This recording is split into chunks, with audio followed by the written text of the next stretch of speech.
The DCEU. DC Comics' response to the mega interconnected MCU. Listen, I'm a Marvel and Star Wars fan through and through, but I like to indulge in the DC medium from time to time. They have a lot of incredible properties like Batman and The Flash and stuff, but their cinematic universe is almost incomparable to the level of quality of the MCU. And this is where I need your help. Recently I took the time to catch up on some of the DC movies that I haven't seen, and those movies include Shazam, Birds of Prey, Wonder Woman 84, and The Suicide Squad. The other movies I've watched around the time when they came out, so my judgment and recollection of those movies might be a little dated. I'm also not including Joker as part of the DCEU for this video, but now with those parameters out of the way, let me ask the question. Is the DCEU good? Is it supposed to be good? Some of their better movies are still pretty mediocre. Let's start with Shazam. Is this a good movie? I think so?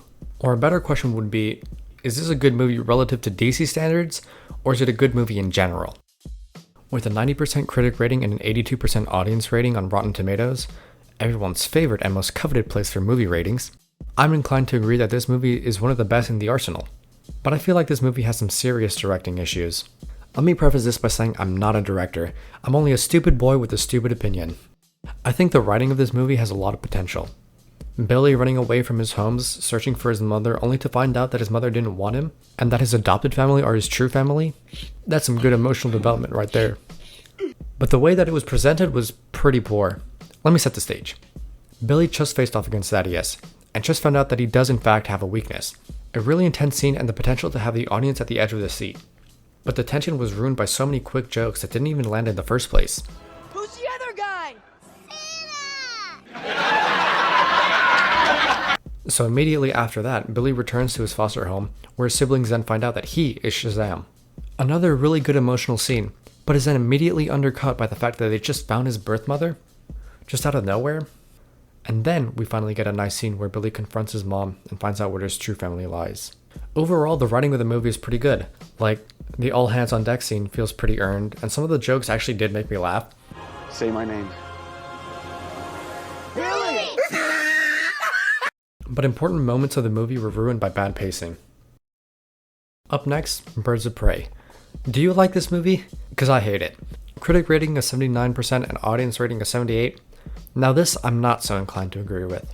Mostly because I feel like nobody does anything for the entirety of the movie. First, I love Margot Robbie as Harley Quinn. When I think of Harley, I think of her. She's like the Robert Downey Jr. of this franchise. She's just a staple of the DCEU. But other than that, she doesn't really serve the story in the way that she deserves to. In fact, none of the characters really do. The story revolves around the Bertinelli diamond. Black Mask, Montoya, Huntress, they're all after the diamond. But our main character, Harley, is just a passive hero who lets the plot of the movie dictate her actions and carry her throughout the film. She has no goals or motivations of her own and just does what Roman Sionis tells her to do. She's just an empty shell of a protagonist. Also, this movie is called Birds of Prey, of which Harley is not even a member of, but you know who is? Huntress, who has like 2 lines in the entire film. And don't even get me started on the narration. Having a little bit of narration is fine, but Harley is literally breaking the fourth wall to explain everything that is occurring right in front of our eyes. That's when I met him, Mr. J. It was the closure I needed. My Joker. Got 50 She cents. says my man, like, there's a dad out of a plane without a parachute part and don't fucking. Also, why is there a scene in the middle of the movie that backtracks to the beginning? Hold up. I'm telling this all wrong. They say, if you want to tell a story right, you gotta start at the beginning. Boy, if you don't... Why not just start the story there? Also, even when she's not narrating in a fourth wall break, she still finds a way to narrate exactly what we're watching. We gotta go. We gotta move. They're in the car. Get in the way. Guys, come on, they're closing in. She is literally explaining to us what is happening in the middle of a gunfight. Okay, I think I need to step away from this movie for my own health. I'm going to briefly talk about the last 2 movies that I mentioned earlier. Wonder Woman 84, critic rating 59% and audience rating 73%.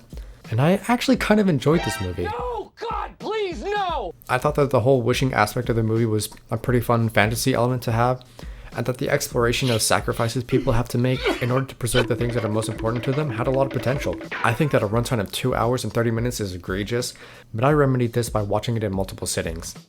I did this mostly because I kept starting the movie way too late at night and didn't want to watch the movie so late.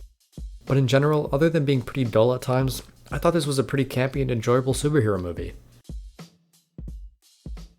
And lastly, The Suicide Squad.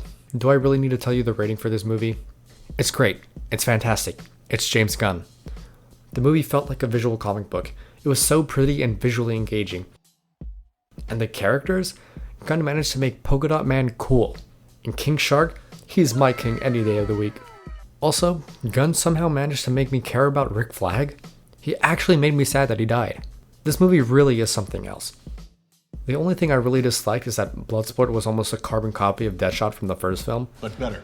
But I think Gunn knew that and did this on purpose. Anyway, fantastic movie. Alright, does this seem like an accurate assessment of these movies to you? Here's a tier list of the rest of them.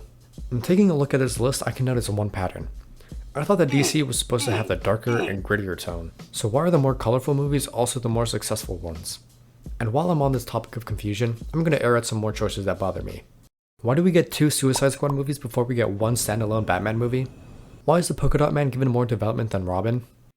Why does the Justice League introduce so many of its core characters in the same movie? Why couldn't they just be introduced beforehand? Again, comparing this to how Marvel and Papa Feige handled their universe, they started by introducing their biggest characters in their standalone movies.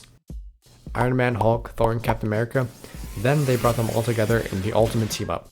And the rest is history. If you think that Marvel movies are predictable and cookie-cutter-esque, and that they all follow the same standard, that's a fair assessment. But you have to admit that that standard is so high. Like, the worst Marvel movie is just mediocre, and it only seems worse in the standard of the other Marvel movies. Phew. Okay, I think I've gotten everything off my chest that I wanted to. And this is where I turn the conversation to you. What are your thoughts on the DCEU? Do you hold them to the same standard and expectation as the MCU? Should you? Or are you just along for the ride? Thank you for sitting through my rant. I know this video was a little less organized than my previous ones. I just kind of started with the idea to explore the DCEU and went on from there.